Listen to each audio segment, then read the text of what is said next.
एक बार एक वैज्ञानिक ने टिड्डे को पकड़ा और उसे अपनी आवाज़ पर छलांग लगाना सिखाया। वैज्ञानिक टिड्डे को कहता कूदो, तो टिड्डा उसकी आवाज़ सुनते ही जोर से छलांग लगाता। अब वैज्ञानिक था तो प्रयोग करना तो बनता था। उन्होंने टिड्डे की छलांग पर प्रयोग किया। वैज्ञानिक ने उसकी एक टांग तोड़ दी, फिर बोला कूदो। अब टिड्डे की छलांग की दूरी कम हो गई। वैज्ञानिक ने उसकी दूसरी टांग भी तोड़ दी, फिर बोला कूदो, तो टिड्डे की छलांग और कम हो गई।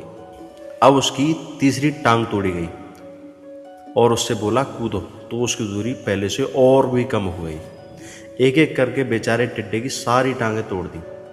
आखिरी टांग टूटने पर जब उसे कहा गया कूदो, तो वह हिल भी नहीं पा रहा था। अब वैज्ञानिक ने अपना निष्कर्ष अपनी डायरी में लिखा। आप जानते हो उसने क्या लिखा?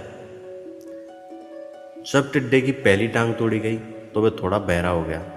जब उसकी दूसरी टांग तोड़ी गई तो वह और भी बहरा हो गया। हर टांग टूटने के साथ वह बहरा होता चला गया और सारी टांगें टूटने के बाद वह बिल्कुल बहरा हो गया। जोर जोर से चिल्लाने पर भी कोई असर नहीं हुआ।